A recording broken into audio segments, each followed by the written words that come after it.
Have UFOs crashed on Earth? Have we made alien contact? Is the US government covering up a massive UFO conspiracy? Behind me is one of the most secret military bases in the world, deep in the heart of the Nevada desert. The Groom Lake test site, also known as Area 51 or Dreamland, has been home to US stealth projects since the Second World War. However, in recent years, a more disturbing story has emerged, and that is that the government is back engineering recovered alien spacecraft. Tonight, based on evidence given to us by top military personnel, engineers and scientists, we can exclusively reveal the UFO technology that's being developed behind me. It's a story the US government has tried to cover up for half a century. The truth behind Dreamland. I am convinced, based on my research and the individuals whom I've had contact in the U.S. intelligence community, that the U.S. government does indeed have craft that meet the description of many of the UFO reports. The whole aim of the project was to take these craft, or the one in particular that I was working on, and try and duplicate its systems and subsystems with earthly materials. I'm convinced beyond doubt that we have recovered aircraft, alien vehicles, that we have made contact with aliens, that we are communicating with them in some way or form, and that we have vehicles and bodies in preservation. I was at that moment standing on the deck of the radar van. It was nighttime, and I was looking up in the sky because there were saucers up there. Were there any alien bodies recovered? No bodies. There were 4 live, feeling good guys. 4 live extraterrestrials? 4 live, feeling good extraterrestrial type individuals, yes. They are here, whoever they are, wherever they came from, whatever they're doing. Other intelligences are messing around on our planet.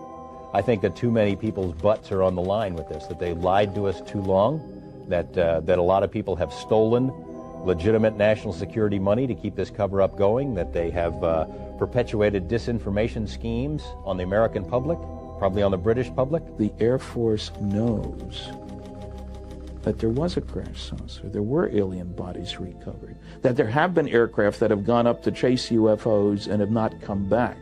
They know that we're dealing with the biggest story of the millennium. Set on a remote dry lake bed 80 miles outside Las Vegas, Area 51 is just one part of the massive Nellis Air Force Base, which is roughly the same size as Switzerland. It was commissioned by President Truman in the 1950s as a top-secret location to develop and test America's new generation of post-war aircraft. In the technology fever of the 1950s, the base soon became home to the most exotic flying craft of its day. More recently, it is where the F-117 stealth aircraft was developed and test flown.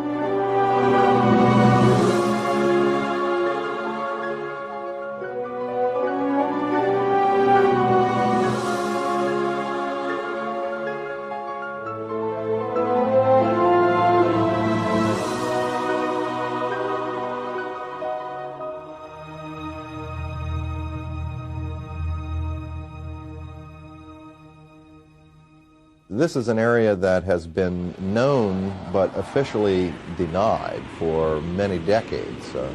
We go back quite a ways into the 40s and 50s with the development of the U-2 spy plane, the SR-71. All of our super-secret aircraft have been developed and test flown out in this particular area.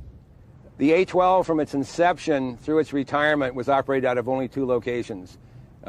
Area 51 at Groom Lake was its original home. The first aircraft was delivered there in January of 62, and the last airplane left on June 21st, 1968. The US Air Force denies that Area 51 exists, despite footage of the base and Russian satellite photos that we have obtained, which clearly show hangars and a huge runway stretching across the lake bed. In the face of constant denials of its existence, the base has expanded since the 50s, with several passenger jets now landing every day, carrying hundreds of workers to the base. With this level of personnel, the few buildings that can be observed above the ground are merely the cover for a large underground facility.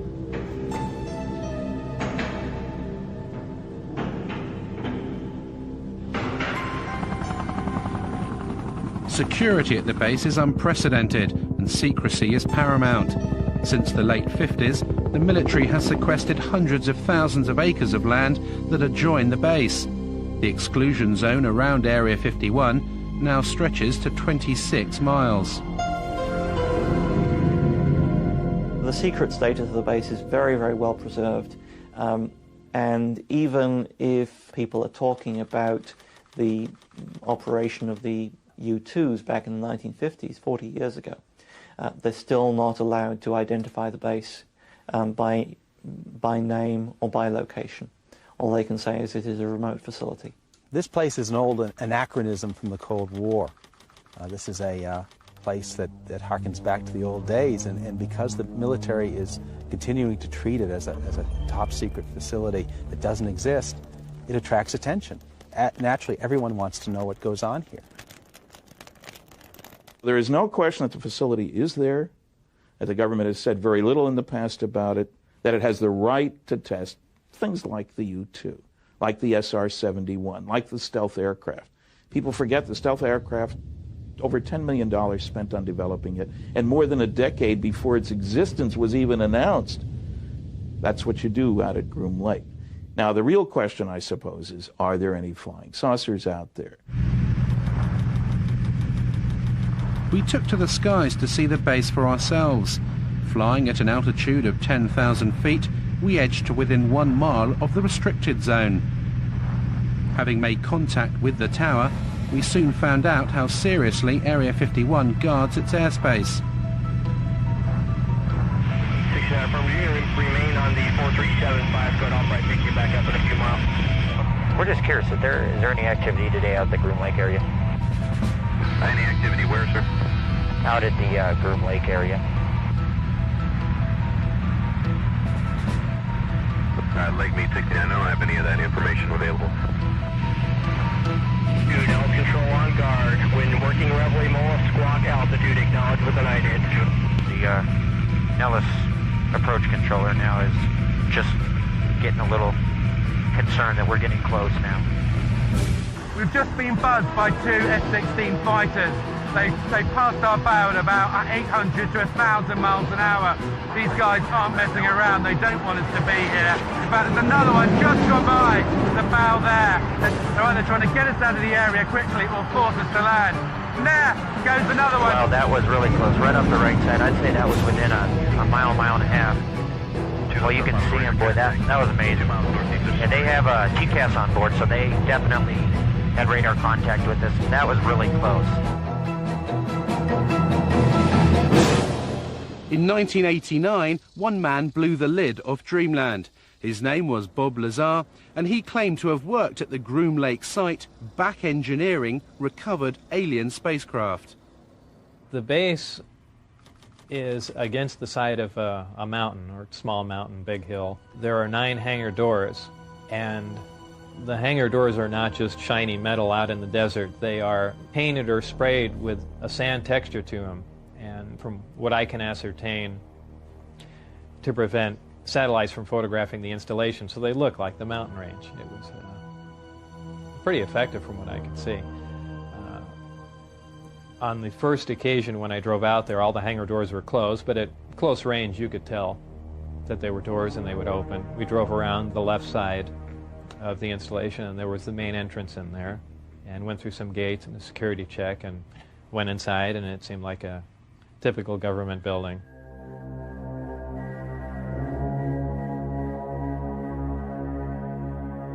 The work that I did basically entailed back engineering the power and propulsion system, and I opted to start with the power, the reactor that ran the craft. With the clearance that I had, that was known as Majestic clearance, there were only 22 people at S4 with that clearance to work on the craft. The location he worked on at Area 51 was called S4 and was housed on Papoose Dry Lake Bed, a short drive from Groom Lake. When I was brought in by bus, normally we had gone around to the left side of the installation and entered the door there. And for the first time, one of the hangar doors, the one on the end, was open.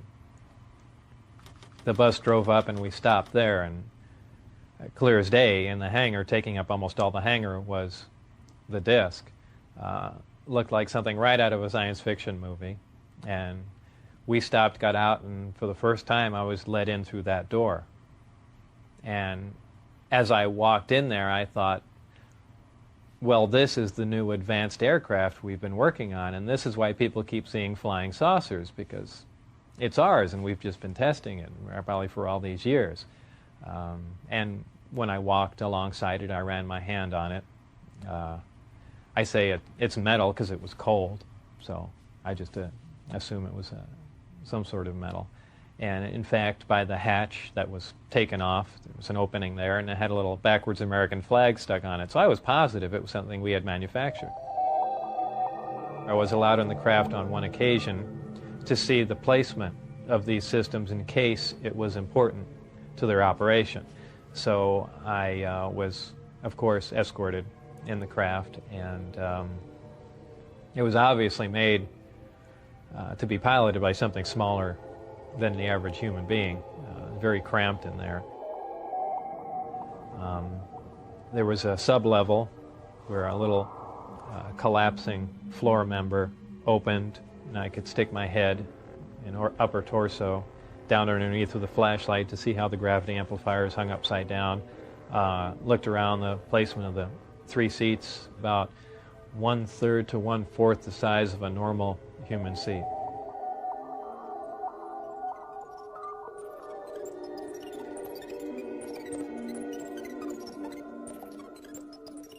At one point when I was in the craft, one of the archways became transparent. There were some technicians working on something else that I had no knowledge of.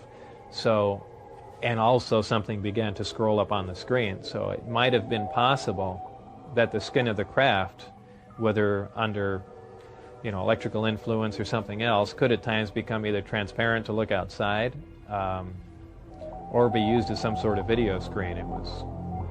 That was pretty amazing. When I went outside and looked at it, it looked as if it was just a plain piece of metal again.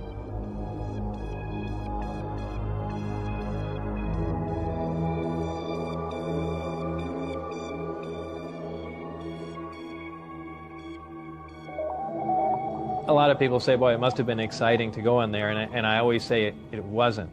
It was a very ominous feeling. You really had because it's so, I know it sounds silly, but it's so unearthly in there. Nothing had a sharp edge to it. It was if the seats, the amplifiers that were in there, everything, as if it was made out of wax and heated for just a little bit and then cooled off. Everything had a smooth curve to it, even where a chair met the floor was blended into it. It was if the entire craft was injection molded.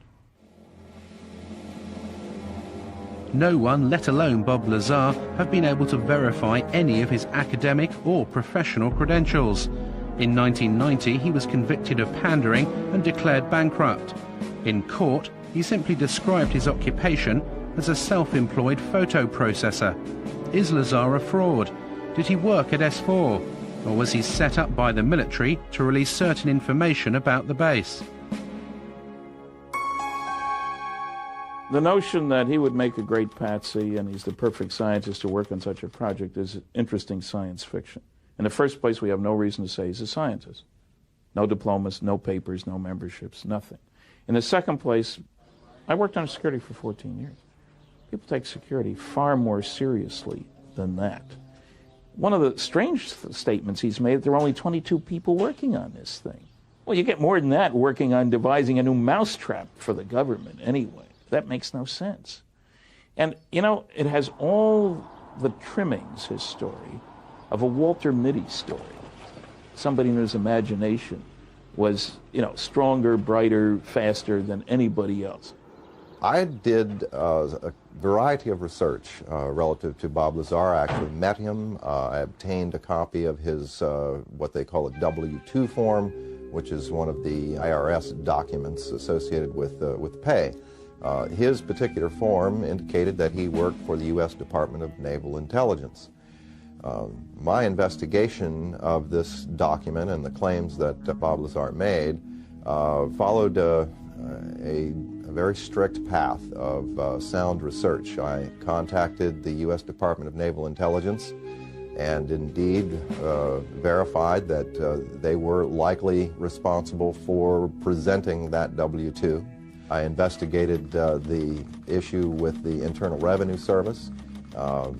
They informed me the exact words were, it appears to be legit, that it was a genuine document. It was not something that had been fabricated. There were a variety of numbers, contract numbers and so forth, issued on the document, which I was able to research, again finding that these were highly classified numbers. In fact, Internal Revenue Service ran into a brick wall when it came to trying to track down the actual employer associated with the document. He gave me information about his background, educational background and employment background. I started with his claim to have worked at Los Alamos Lab. I figured, well, that's a good starting point. If he worked at Los Alamos, it's pretty likely that he had an education somewhere. They don't just hire people off the street.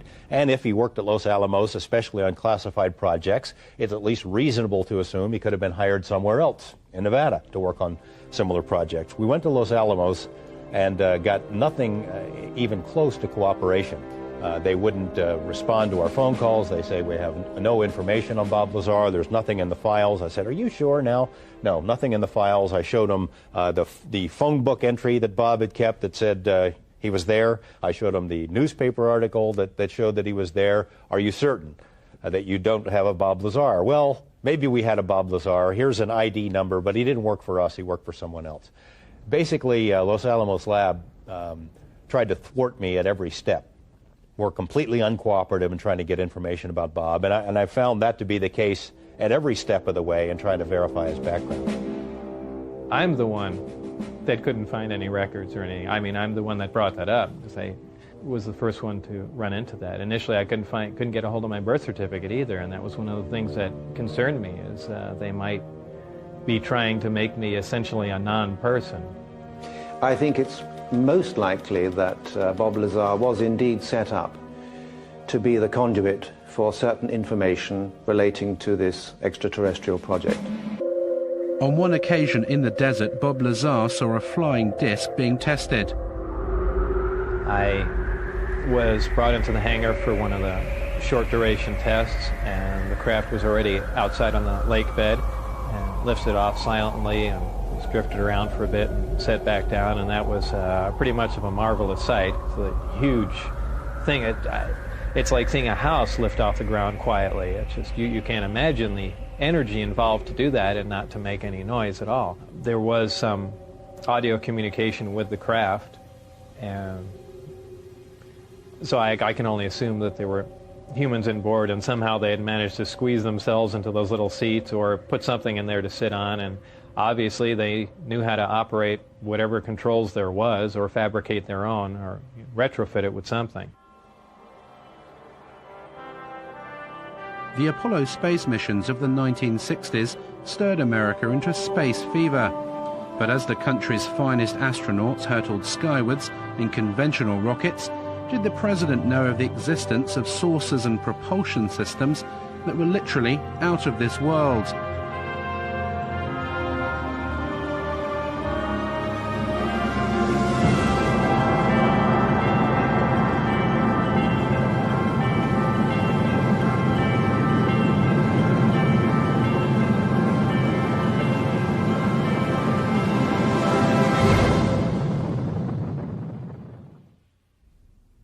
Dr. Edgar Mitchell of the Apollo 14 mission and the sixth man to walk on the moon has carried out extensive investigations of the alleged saucer crashes, as well as the question of alien contact. He met Lazar in 1991.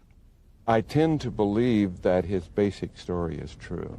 that he was exposed to what he thought were alien craft and attempts to engineer and back engineer. I think that his explanation of what's going on and his theory that he's utilizing is probably not on target. What I think is credible is the fact that he was there. Since the Roswell incident in 1947, that there was a cover-up, that was a valid incident, and that there has been an active investigation program, reverse engineering program, and cover-up associated with that since that time.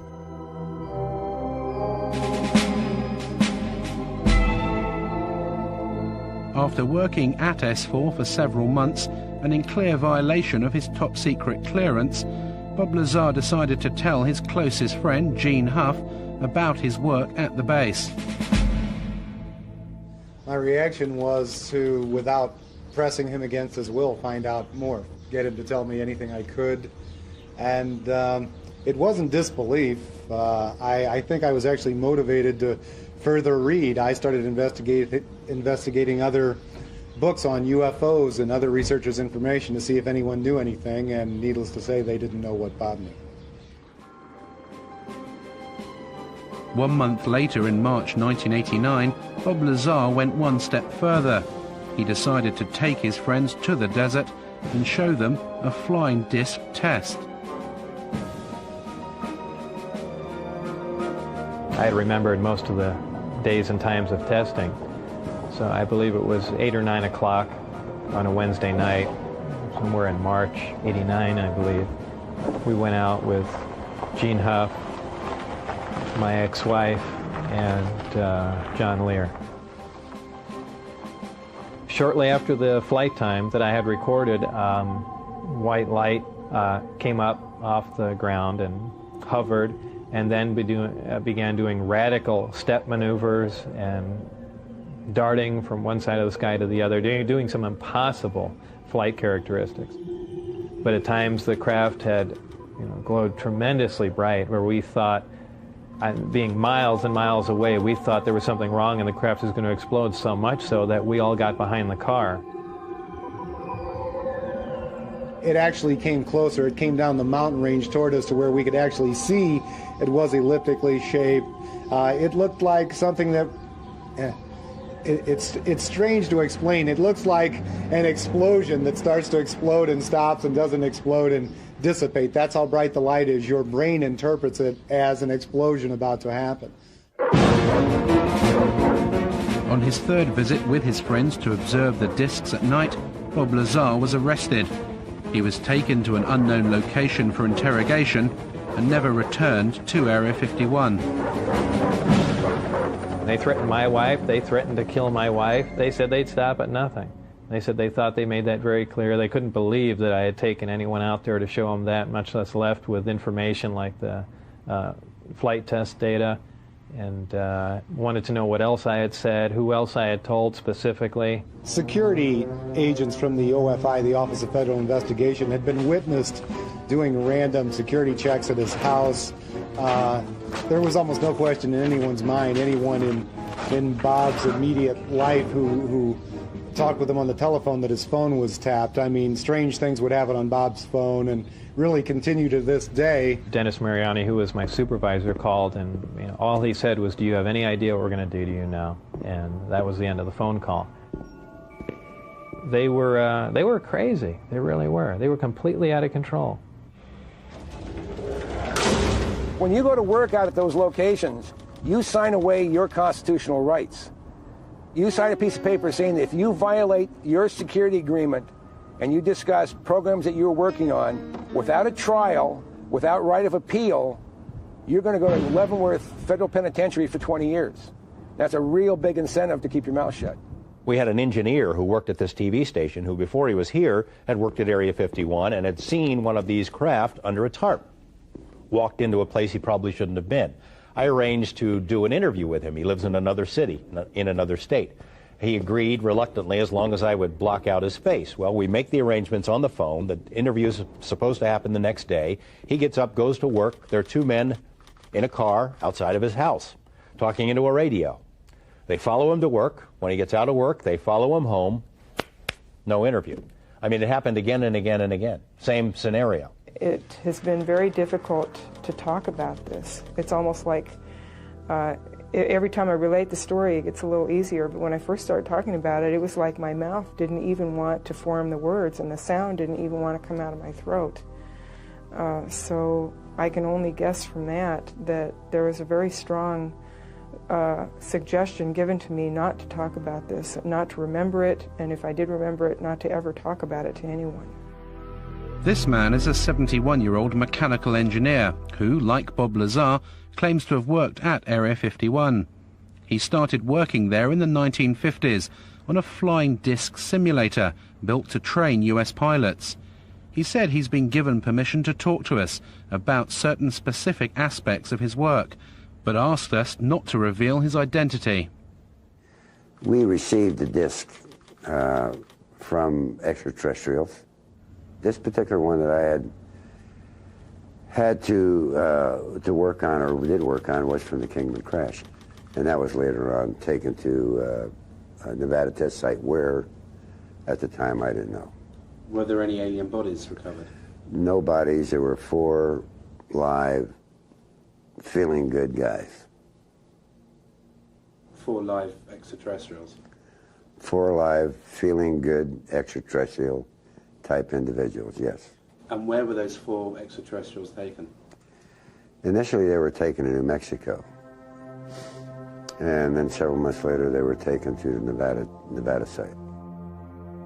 One of the things I worked on was a flying disc simulator to train pilots to fly this strange-looking craft designed for humans to fly, not for any extraterrestrials to fly. His most fantastical claim was that he worked at Area 51 with an alien codenamed J-Rod for 16 years on this simulator project. J-Rod is a gray alien, about 5'4".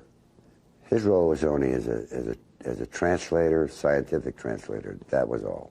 If we wanted to put something in the place of what they had, he had to agree with it.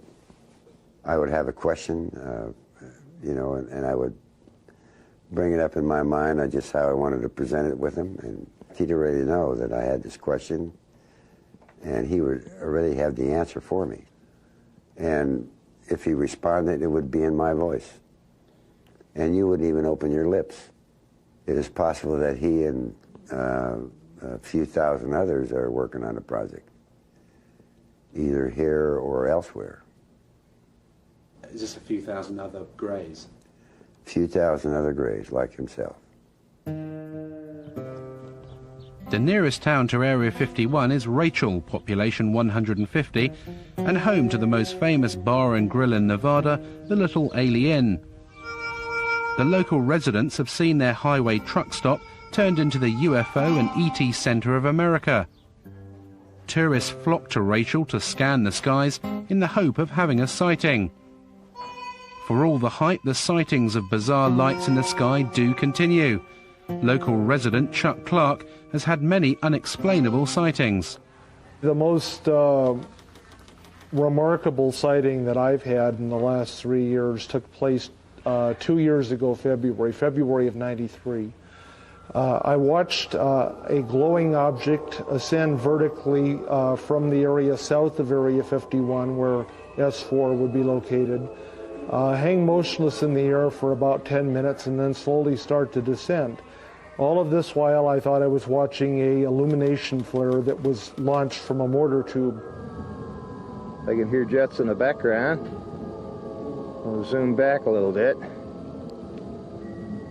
This is looking straight over Steve Medlin's ranch, right here off 375 highway. This is right over the peaks. Once it got down to the ridge line, however, it was in front of the hill that it had come up from behind. The hill was about 12.5 miles from my position. It came down to a few feet above the ground at the base of the hill, hovered momentarily, which is still consistent with what a flare might do in calm air, but then suddenly it shot off westward covered 4.8 miles in 1 to 1.5 seconds, and stopped cold, also about 30 feet off the ground, hovered just long enough for me to get it focused to my binoculars for maybe 2 seconds, and then it vanished right in place. We've seen video of craft that were luminous, that would move across the sky as if it was skipping a stone across water, or sort of a sewing machine effect. What we see across the screen are a series of lights, of dashes of light, as the object moves from point A to point B. And a rather strange warping occurs that's very difficult to unravel until you go frame by frame and you begin to see what is actually occurring. Therefore, we are seeing what you might call a shadow effect of the propulsion mechanism at work.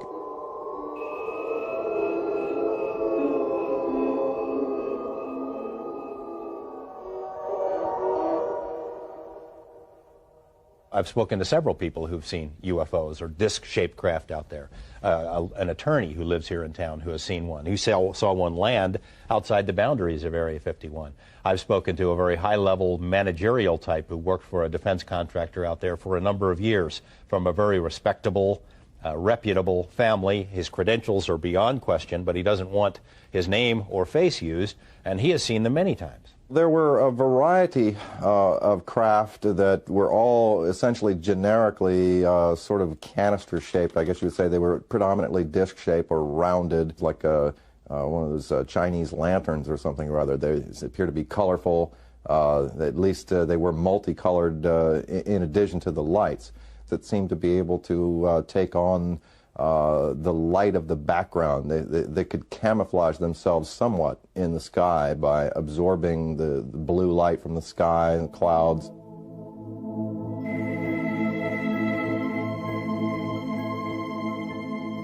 What are these lights in the sky, and are they indeed flying saucers?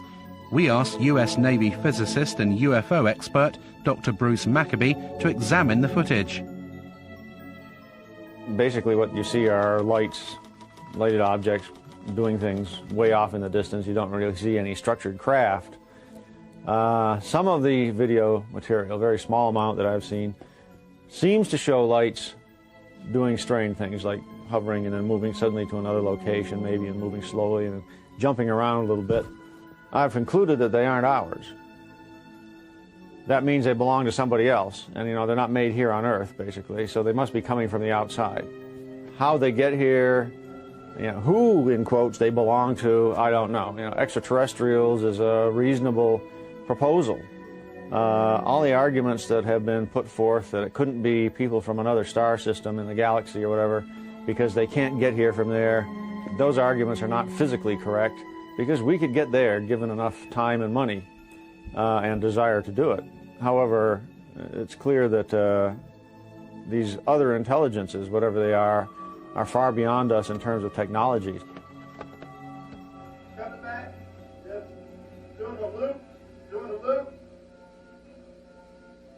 Now what I'm going to show you is a computer-enhanced version of what you just saw, and we're just going to look at the one portion where the UFO was appearing in the left-hand corner, going to the right, and then coming back again. That's all we're going to see. We're going to see it repeated over and over again.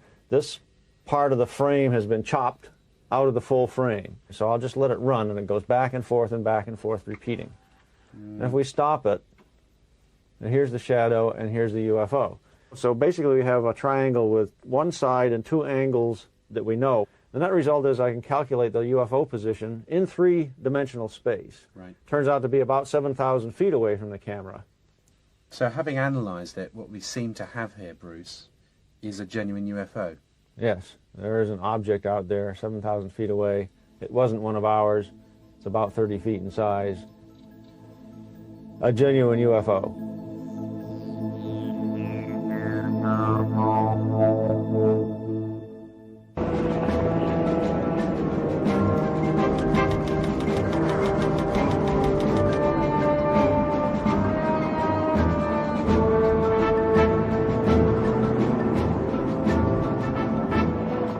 The security at Area 51 is formidable. The entire perimeter is surrounded by motion detectors and cameras. Armed guards patrol in jeeps and helicopter gunships are deployed to warn off anyone who challenges the borders. We headed out deep into the desert over 80 miles outside Las Vegas. Travelling down the recently renamed extraterrestrial highway, we'd come to see America's most secret base for ourselves. The only approach to the base is a dusty 10-mile track called Groom Lake Road. Anyone approaching the border can clearly be seen for miles, and as we've been warned, our every move was being monitored by the security patrols and cameras on the hilltops.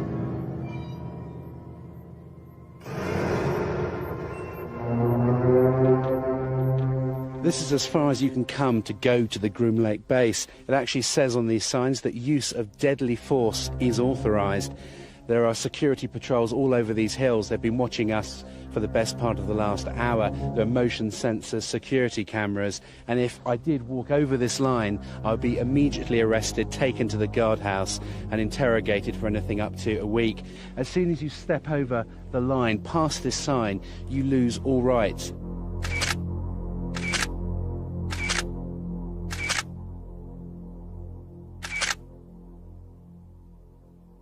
What's amazing to me, Glenn, is that the entrance here is so unassuming. They've got this rickety sign saying use of deadly force authorised. But you literally could, if you didn't know what you were doing, you just carry on straight into the base.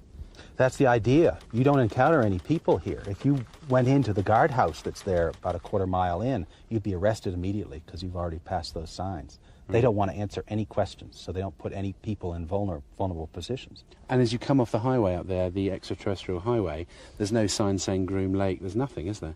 No, I've put up a secret base sign up there occasionally. Secret base this way, but it doesn't stay up for very long. And on foot or in car, this is as close as you can get to Groom Lake, isn't it? This is physically as close as you can get. Unfortunately, you can't see anything from here at all. How far are we actually away from the base? We're about 13 miles northeast of the base right now. Right. And if we continued up this road, if we drove into the base now past the signs, we'd be arrested? If you drove beyond here 20 feet, you'd be intercepted. As night fell and determined to see the secret facility, we headed for Tikaboo Peak, which overlooks the base 7,000 feet above the desert.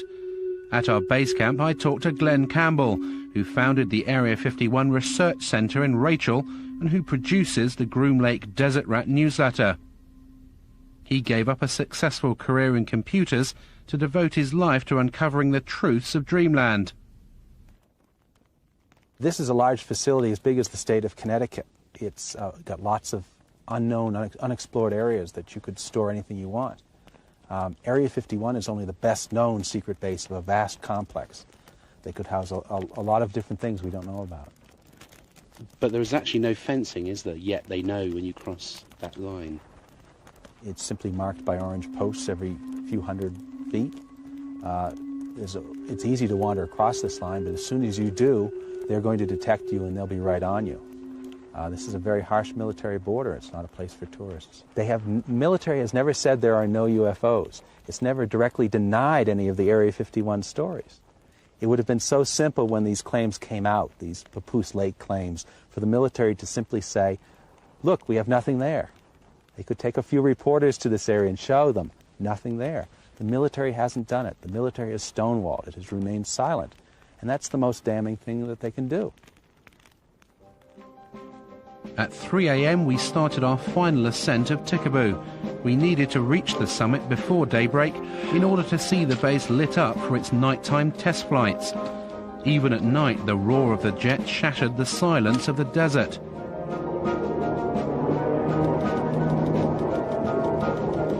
As we reached the summit under a cloak of darkness, Area 51 could clearly be seen, its runway lights glowing in the distance.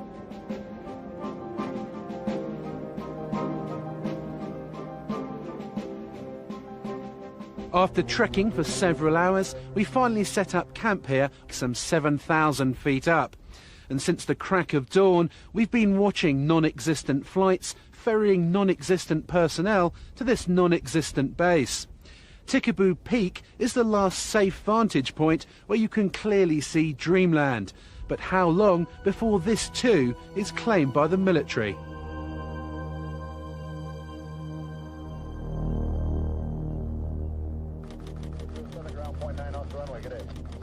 The Groom Lake mystery continues. We've followed the personnel flights out of the secret base, and they've landed here at McCarran Airport, just outside Las Vegas. There are apparently over a dozen flights every day ferrying the personnel in and out of America's most secret base.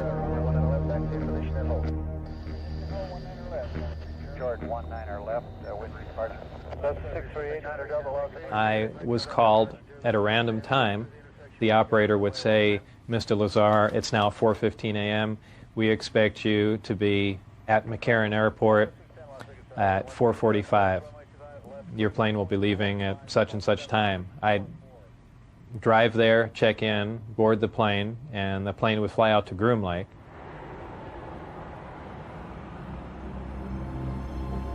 As the Groom Lake workers headed off in their cars, we tried to enter the terminal.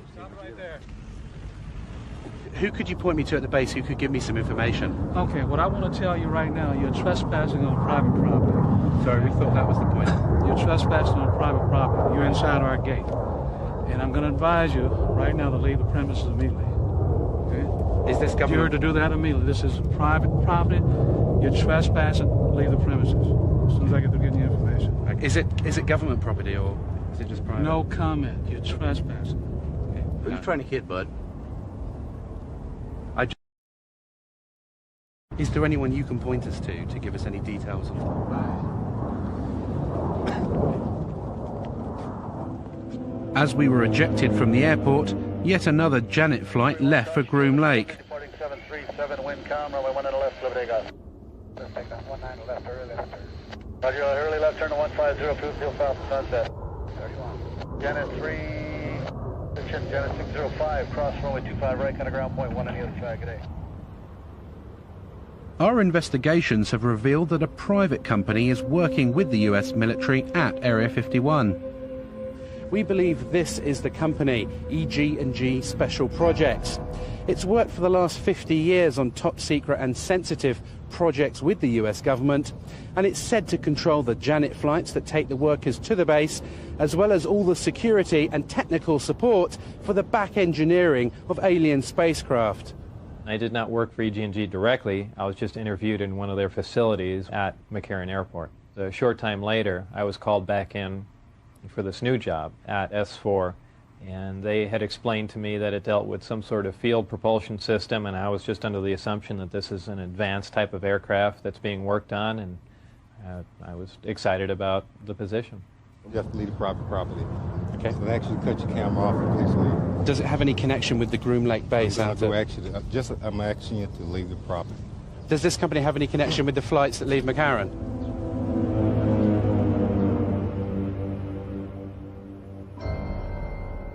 EG&G has been the central civilian contractor for Groom Lake basically since the beginning.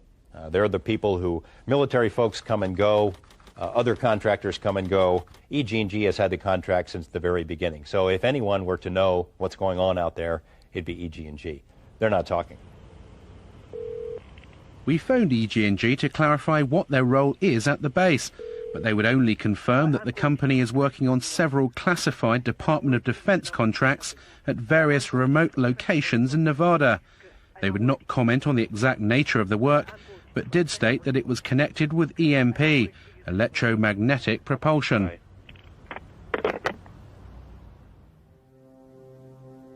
If recovered alien craft are buried deep beneath the Nevada desert, then the power to release this information to the public lies deep inside the corridors of Washington. As an intelligence insider said to me, the problem isn't obtaining the information, it's handling the truth.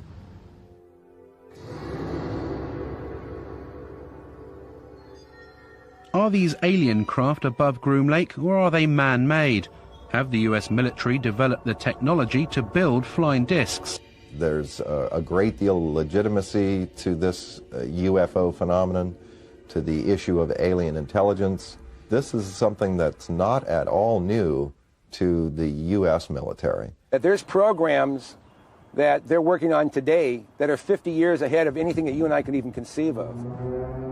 The black project teams are operating without oversight from official committees, from Congress, if you will. I find that exceedingly distressing, frightening, the ultimate big brother scenario. Everything is being run by the ETs. They're so far beyond us in terms of technology that I don't think we would have a chance. I don't think we've yet scratched the surface on what's happening out there with regard to flying saucers. There are a variety of activities, some of which are classified throughout what is often called the Air Force's Nellis Range Complex. The range is used for the testing of technologies and systems and training for operations critical to the effectiveness of U.S. military forces and the security of the United States. There is an operating location near Groom Dry Lake. Some specific activities and operations conducted on the Nellis Range, both past and present, remain classified and cannot be discussed. Based on the evidence of former workers and the unexplainable lights in the sky, there is little doubt that Area 51, seen here in the distance, does house flying craft that are literally out of this world. If recovered alien spacecraft and bodies have been taken to this remote location since the 1950s, could a secret of this size be kept under wraps for so long? And if so, who's keeping it? We're dealing with a cosmic Watergate. That means that some few people within the governments of the United States, Canada, Britain, and undoubtedly other countries have known since July 1947, when at least 2 crashed flying saucers and several alien bodies were recovered in New Mexico, that indeed some UFOs are extraterrestrial spacecraft. Since Project Blue Book closed down in 1969, there was no official interest in this subject. That seemed, to say the least, a trifle strange when documents that have come out under the Freedom of Information Act in America show the contrary, show that organizations like the CIA and the NSA are actually very heavily involved in UFO research. There's a relatively small number of people within the intelligence, military intelligence and scientific and technical intelligence community who are aware of what's going on, and an even smaller group who are actually organizing top secret research into this phenomenon.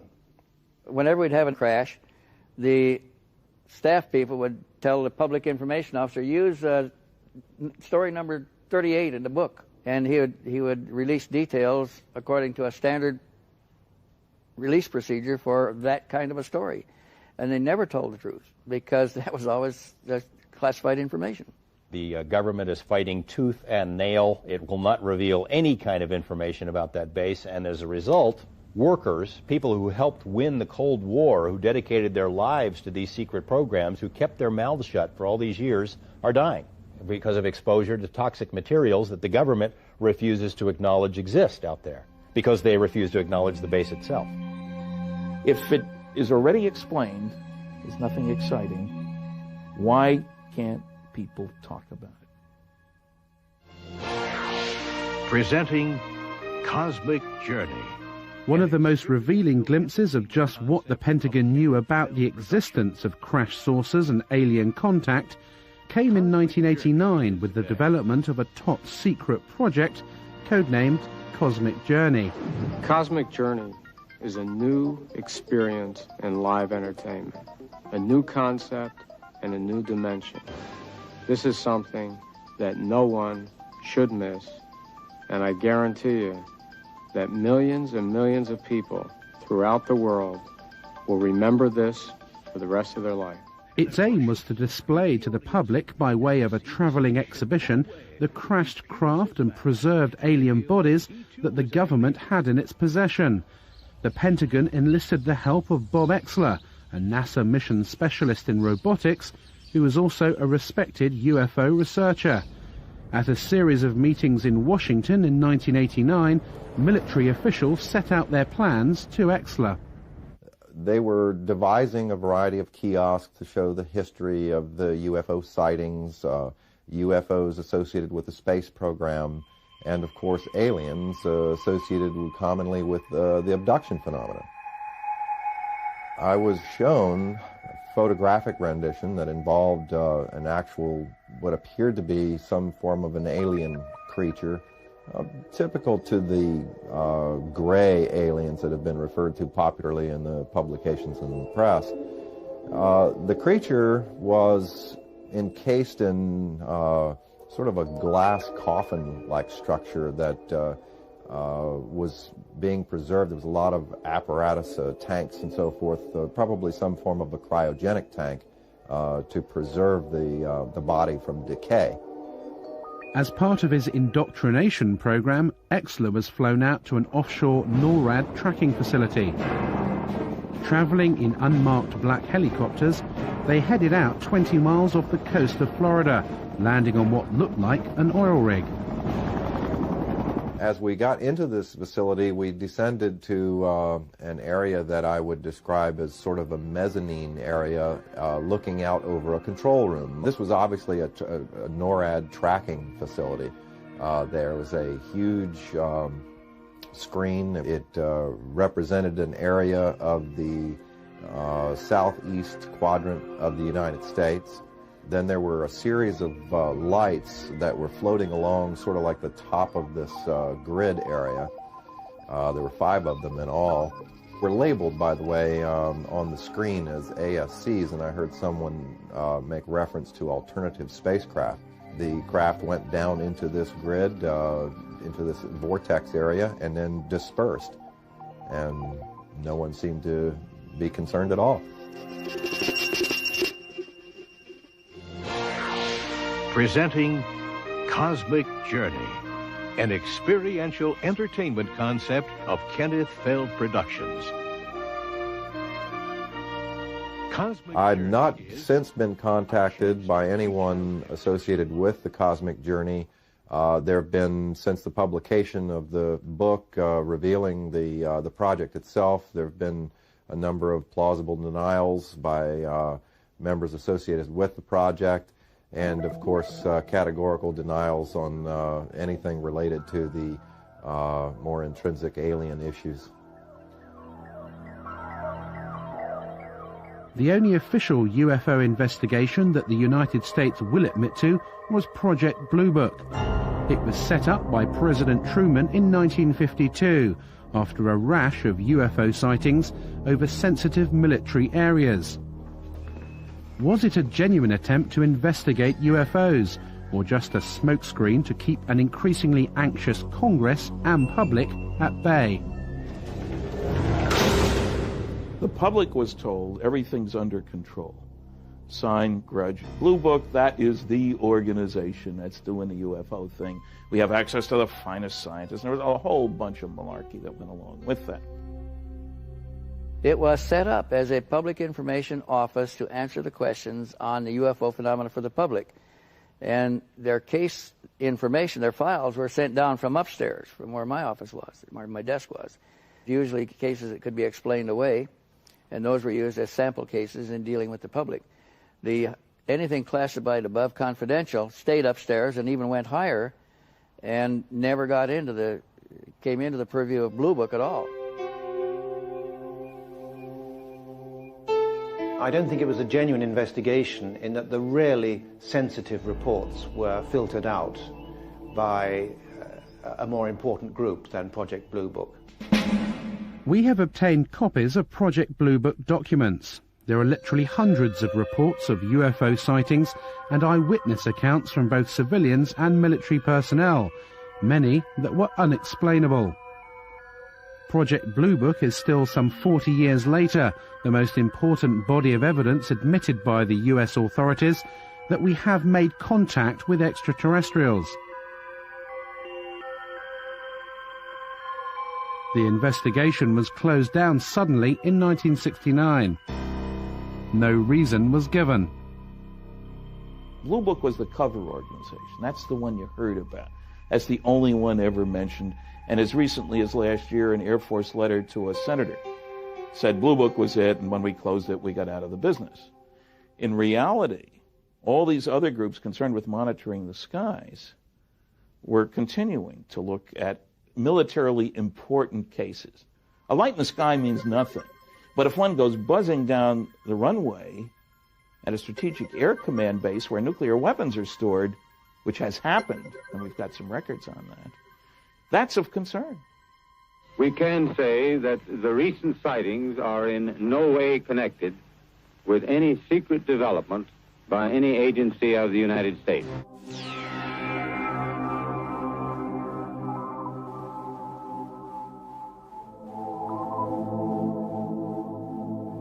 You can go and look through the Project Blue Book records and find numerous sightings which have been, quote, explained. And you go and look at the explanation and you find the explanation does not fit the description by the witness or witnesses. That's evidence that the Air Force was trying to get rid of the problem by explaining it away at all costs. The evidence seems to suggest that the United States government is still investigating UFOs. The question is, who's in charge? Both the NSA, FBI and the CIA deny any responsibility. Because all information regarding extraterrestrials is handled as SCI, sensitive compartmentalized information, even the President of the United States in the White House behind me may not know the whole story. Who's in charge? Is it the President? Is it the Air Force? I'm convinced that we still have an analog with Majestic 12. A group of outstanding people, intelligence community primarily, and some technological people are running the show. Presidents come and go. The intelligence agencies go on forever. To the best of my knowledge, there is no official UFO investigation unit operated by the United States government. However, unofficially, the records show that the Defense Intelligence Agency, through its Defense Attaché system, has a remit to report on UFO incidents worldwide, and that's easily provable, despite the fact that the DIA maintains they have no interest at all in the subject. I tried during my 3-year tour of duty to establish contact with an opposite number in the United States. I made repeated attempts to do that, but consistently drew a blank. I was told that since Project Blue Book closed down in 1969, there was no official interest in this subject.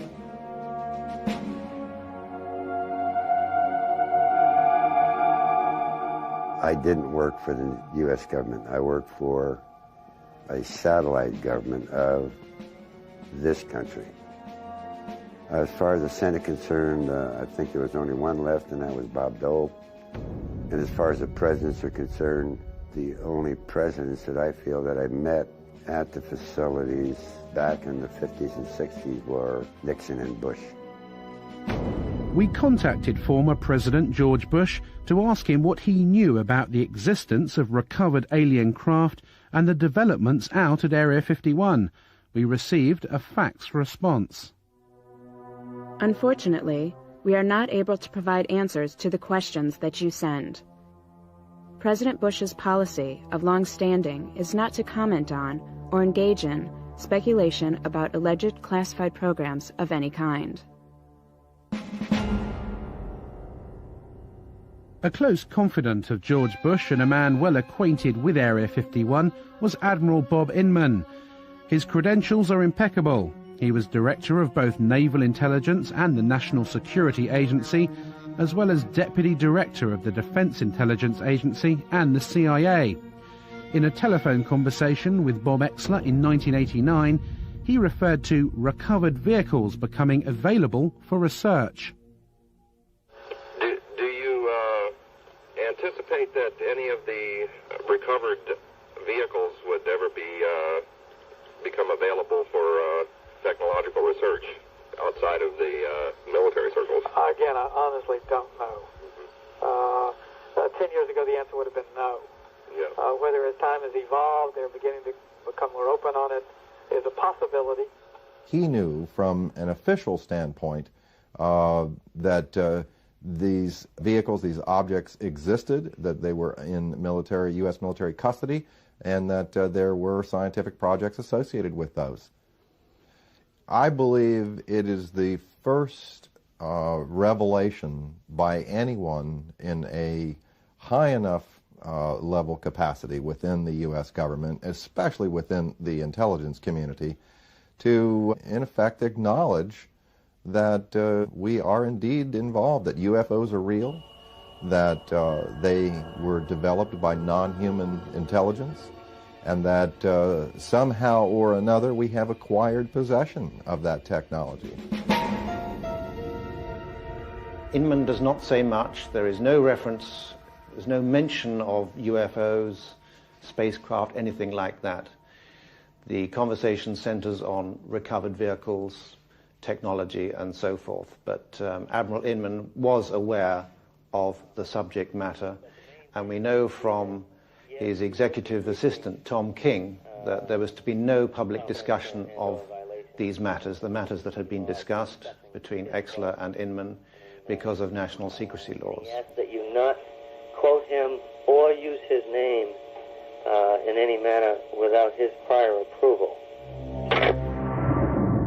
Inman retired from government service in 1982 to become president of Science Applications International Corporation of San Diego. Interestingly, one of the company's primary areas of research is into gravitational propulsion systems, the same method of propulsion of flying discs that Bob Lazar worked on at Area 51. Jane's Defense Weekly, the popular military and defense publication, published an article about SAIC, and there's a postscript to the article that anyone who believes in the science of anti-gravity to be too arcane, too esoteric, even for the U.S. Air Force, should consider the electric propulsion study undertaken by SAIC for the Astronautics Laboratory, which is now part of the Phillips Lab. The study's primary objective was to outline physical methods to test theories of inductive coupling between electromagnetic and gravitational forces to determine the feasibility of such methods as they apply to space propulsion, and in simplified terms, an anti-gravity propulsion system. It remains for some the ultimate quantum leap. Well, it's possible, one, because I saw the equipment that would do it, and two, it is theory that would work. Gravity distorts time, and like I said, that's not a theory. We know that to be true. And if you're bending space and time along with it, when you wind back up in that place, you're there between the ticks of a clock.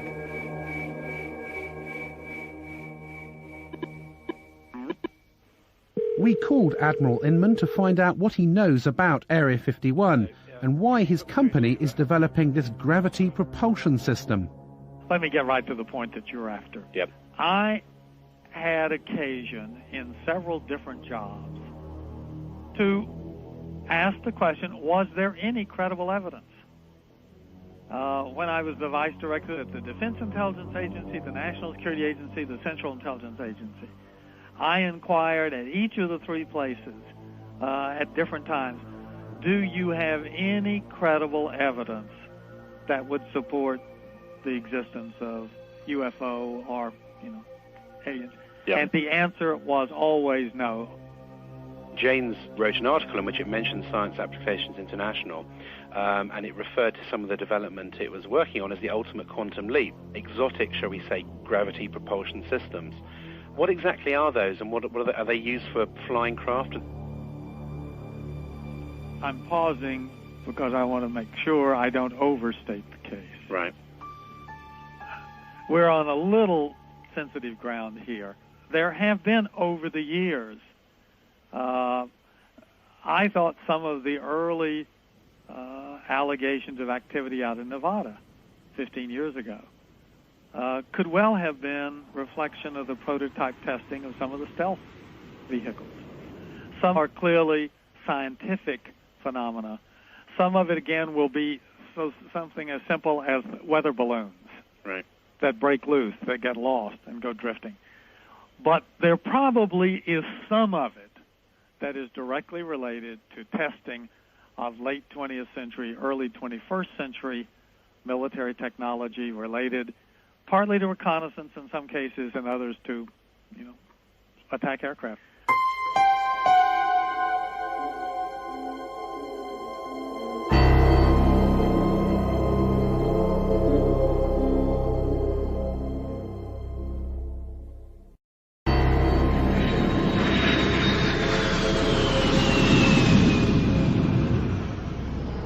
is the Nellis Air Force Base, one of the top military installations in America.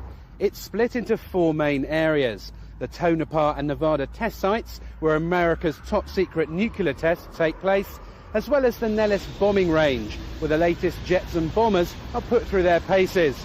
It's also home to Area 51, so if there are flying saucers being tested over the desert, then the personnel at Nellis definitely know about it. We were contacted by a former radar operator at Nellis, who confirmed that she had witnessed a classified flying disc test out in the test range. She left the Air Force in 1985 and is too frightened to reveal her true identity. The flying disc test took place at night in the desert a few miles from the base. I was at that moment standing on the deck of the radar van. It was nighttime, and I was looking up in the sky because there were saucers up there. There were 10 to 15 saucers, and they were glowing orange on the bottom. The one that was closest to me, I could see in pretty good detail. I was standing with a group of people of whom I did not know any of them, and they did not appear to know each other. So it seemed like we were all very isolated. No one was talking to anyone.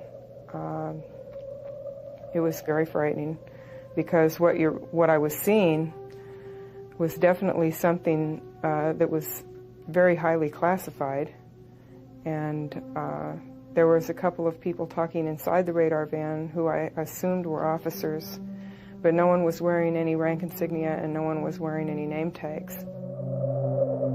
The maneuvers that they executed were very sophisticated, so my guess is that they were being piloted by aliens who knew exactly what maneuvers they could do.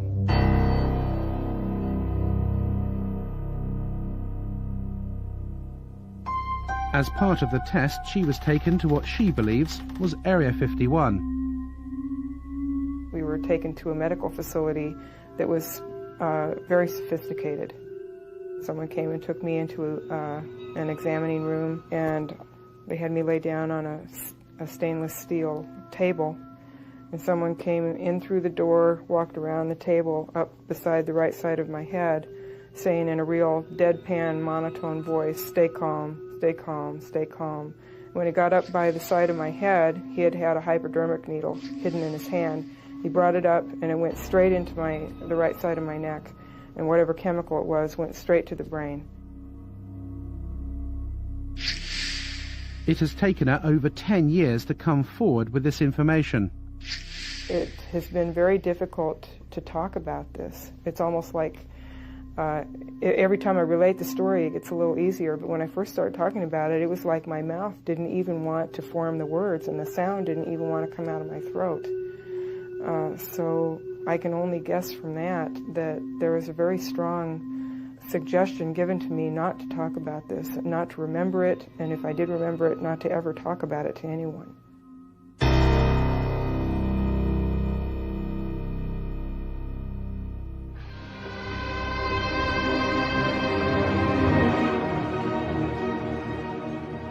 As recently as 10 years ago, this Lockheed A-12, which flew out of Groom Lake, was still one of the US Air Force's most top-secret military aircraft. If you'd seen it in the skies at night, you may be forgiven for thinking you'd just seen a UFO. So how many of the hundreds of thousands of UFO sightings every year are nothing more than military aircraft? And is the great secret of Groom Lake just a 21st century descendant of this airplane?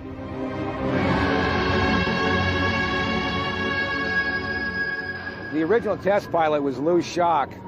The first time he saw it, I mean, he rubbed his eyes, he turned around, walked back out of the production hangar at Lockheed and walked back in because he did not believe his eyes. You know, initially they were going to call it El Salvador instead of Cygnus. For the simple reason, in Spanish, that means the Savior or Jesus Christ. Like everybody who saw the airplane could not believe what they were seeing. It was a Buck Rogers airplane. This airplane was built, designed almost 40 years ago. 40 years before that, the hottest thing flying was a Seversky P-35. 40 years before that, it was a balloon. So the technology has not stood still. So it's a very good possibility that we are looking at man-made transportation for the 21st century. The United States Air Force alone, in 1997, according to the latest budget request, will spend more than $11 billion on research, development, and production of secret weapon systems of one kind or another. That's considerably more than the entire research and production expenditure of any other military in the world. I am very distressed that the black project teams are operating without oversight from official committees, from Congress, if you will, from public oversight, with black budgets that no one knows where it's going or what it's being used for. I find that exceedingly distressing, frightening, the ultimate big brother scenario. I think a good part of the reason for keeping everything classified is because this is an awesome weapon. Now you think the amount of energy that this system can put out, weapon system if you want to look at it as that, and it obviously had some weapon potential. Just think about being able to deploy something like that virtually instantaneously anywhere in the world. You have a conflict in the Middle East, how long does it take you to get an aircraft carrier over there? Well, it takes a long time. Here's an awesome weapon power that flies, that can move somewhere virtually instantaneously and, pound an enemy virtually into dust. Yeah, that's something to keep awfully secret at any price, because that's something you can almost conquer the entire planet with. I'm convinced that human beings are building disc-shaped craft. In fact, it was reported that by 1960, the U.S. military had already developed a disc that could operate silently. Man-made flying saucers are indeed real. This is the Avrocar, which was launched in total secrecy in 1955, less than 10 years after alien saucers were allegedly recovered from Roswell, New Mexico. A CIA memorandum in 1955 stated that the Avrocar was based on research developed by German scientists in World War II. We have obtained the only film ever taken of the first top-secret test flights in Canada in 1960. Why was the military test-flying saucer-shaped flying craft in the 1950s, when Project Blue Book denied they existed? Was it a cover to hide the real alien saucers being tested out at Area 51?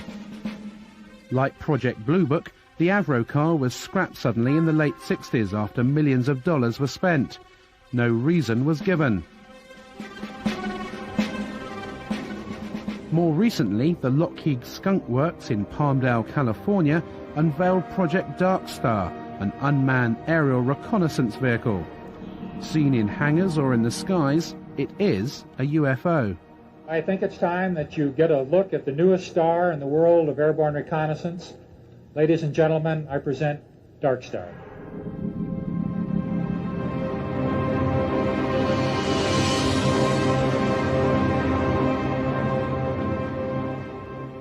Dark Star is a very unusual looking aircraft. It has a saucer-shaped body and a pair of very long, slender wings attached to the back. Like many stealth aircraft, including the B-2, its appearance varies drastically according to what angle you see it from.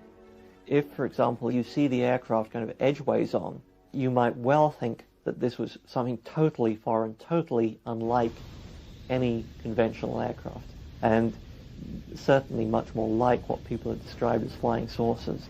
I think it's quite possible that some of the things that are being developed in the United States today are of such a revolutionary nature and still very secret that when they are seen from time to time, as things inevitably do get seen when they're tested, that they could be mistaken for what people think are UFOs. At any given time, of course, the technology that we have is 5 or 10 years more advanced than the technology that is on public display. But these sorts of things do not fly over the heads of bewildered members of the public.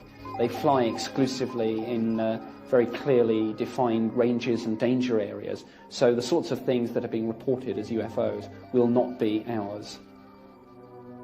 In September of 1947, the Air Force wrote to J. Edgar Hoover a letter saying, we've checked all of our research projects, etc., it would be not just the Air Force, but the Navy and the Army, everybody, and we have nothing that could create these flying disc sightings. A big UFO convention came to an end in Las Vegas last night, and afterwards, naturally, some of the members went out in the desert to search for UFOs. A news crew went along, too, and sure enough, it wasn't long before a mysterious, unidentified object appeared. Not too surprising, somewhere up there, you see it, because this patch of desert is right near a military test site. This looked like no aircraft lights that any of these folks had ever seen. Was it a bird? Was it a plane? Was it the Aurora, the secret plane? We don't know. More to come, I'm sure, and the Air Force is not saying anything as usual.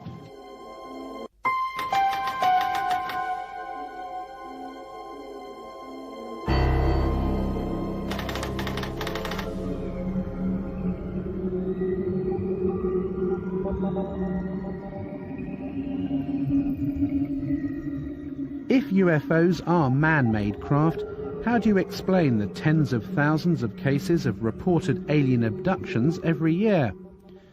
In 1975, 7 loggers were heading home after a day in the forest to Show Low, Arizona, and came across a bright light in the trees in the distance. Driving closer, they could clearly make out the shape of a flying saucer, which was lighting up the forest around them. Mike Rogers and Travis Walton were in the truck. Stop, Mike! Stop the truck! It had lighted spots on it and was basically metallic, had a metallic framework. My first feeling was that it looked rather beautiful. But at that time, it wasn't making any noise and it wasn't moving. It was just quietly perched there in the air. Travis! Travis! What are you doing? Oh, my God! When it started to move, the sound got real powerful, and I jumped for cover, and I got down behind this log, and the guys were yelling, "Get away from there," and they were swearing and everything, and I was getting, pretty scared myself, and I made up my mind to make a run for it. And when I raised up, wham, something hit me. A beam of energy, a bolt of lightning, but it wasn't like lightning. It was like straight-sided, like a deliberate beam of energy, but it was so powerful it created like an explosion that lifted him off his feet and blew him backwards. And here's Travis flying back through the air. He landed some distance from where he'd been standing, landed flat on his back, and as he's going through the air, his arms outstretched, he looked lifeless at the time, like the concussion of it had already killed him or knocked him out or something.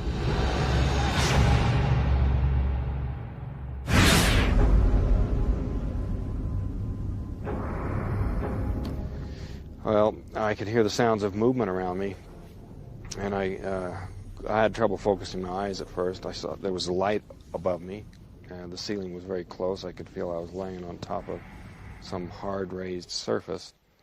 But when I finally got where I could focus my eyes, and I saw these creatures standing over me, I just flipped out. I just instantly became hysterical. I started screaming. I was definitely not in a hospital. And can you describe what these aliens look like? Well, they were basically humanoid, 2 arms, 2 legs, like that. But they had very large heads, no hair, huge eyes, sort of a pale grayish-white skin, and they were wearing coveralls, a kind of a brownish coverall. After spending what Travis remembers to be an hour or 2 inside the craft, the aliens put a mask over his face and he awoke in the middle of the road with the craft above him. He'd been missing for 5 days. What do you say to people who say, these 7 loggers in the woods have just made this whole story up? I mean, 7 people see the same thing. They stick by their stories for over 2 decades. All of us have taken polygraph tests. Every theory the skeptics come up with is just absurd and easily proven so. Well, I spent a day with Travis and Mike Rogers. He passed the lie detector test. Their story is consistent. There were 5 other people there, after all, who saw part of these events unfold, and who also passed the lie detector test. His story is consistent. It's never changed. In a court of law, that would make the case. I found his story profoundly convincing.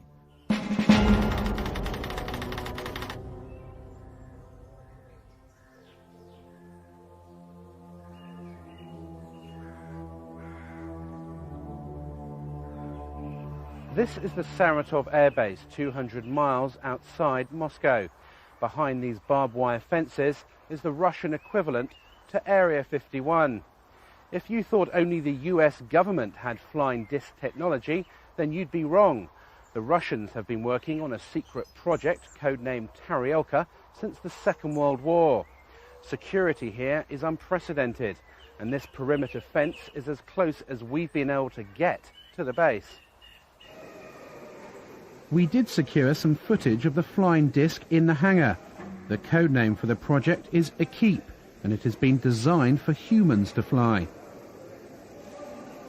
We asked the scientist in charge of the project what propulsion system the craft uses, but he would not divulge what he called classified information. What is clear is that Taryelka is aimed at the commercial market, not the military. The Russian engineers here at Saratov see this as an alternative to aeroplane transport in the 21st century. Where the production and design expertise came to build the Taryelka, no one is saying. But surely it's more than just a coincidence that the base here at Saratov is so similar to Area 51, both in location and security.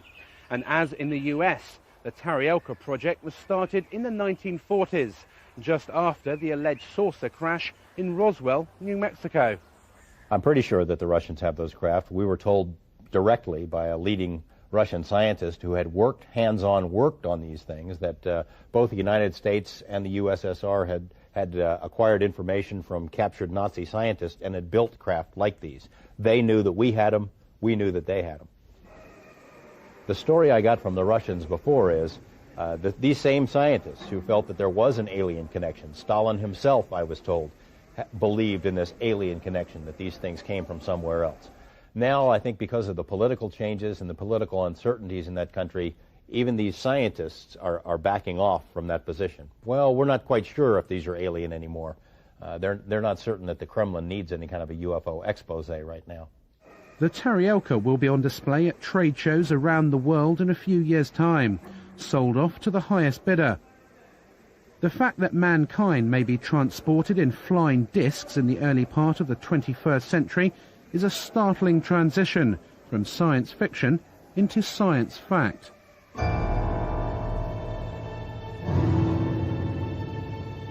Have alien saucers crashed on Earth, and have we back-engineered these craft to develop our own 21st century flying discs? The answer, however improbable, is yes. Area 51 does exist, and we have eyewitness accounts from at least 2 former workers at the base who confirm the existence of alien spacecraft. The truth seems to be out there, but will they ever admit it? It's likely to be a very long time before we discover what is actually being done out at Groom Lake now. If you look at the intelligence community particularly, they seem to wait anything from 15 to 20 years or more after something has been retired before they acknowledge its existence. Therefore, if things are operational now, we may not see them for another 30, 40 years. What also happens at that point is that things remain secret for so long that the people who originally decided they should be classified are retired or quite possibly dead. And it becomes almost impossible to declassify a program at that point because nobody knows quite why the secret is being protected. The Air Force headquarters files up through 1955, 9,800 feet of material. That's 1,000 four-drawer filing cabinets. When I went to ask for stuff out of these files, only 10% of the boxes I was interested in had been classification reviewed. And in those boxes, there were withdrawal sheets all over the place. So secrets can be kept. They are being kept. One way that they're being kept is the naivete of the people who think, if this was going on, I would know about it. The ego is a powerful weapon. They have to know that it has to come out, and it has to be part of their program that it will come out.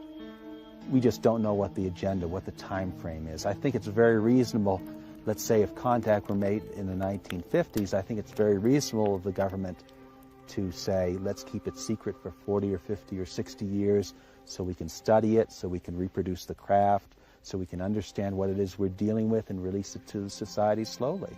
Perhaps that's what they're doing now. Do you think the secret will be out in a few years' time?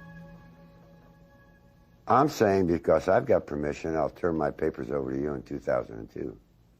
And then you'll know who I am.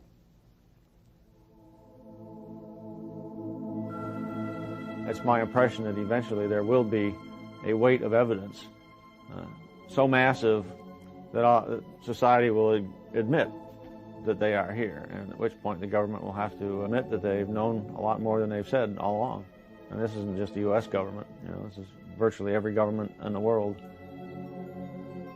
In 1979, the SETI program was set up to search the far reaches of space for intelligent life. It would seem that we now have an answer. The real reason for the cover-up is likely to be far more sinister than mere secret technology. We have to consider that the aliens themselves may be controlling the cover-up, especially if they don't really want us to know what they're doing here. Even if there is some communication between the government and them, everything is being run by the ETs. They're so far beyond us in terms of technology that I don't think we would have a chance.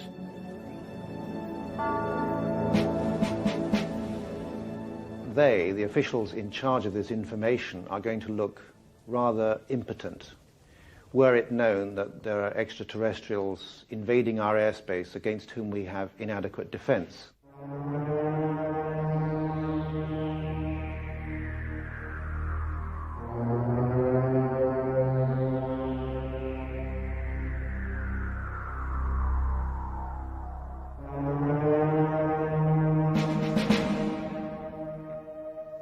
We have investigated Dreamland for over a year.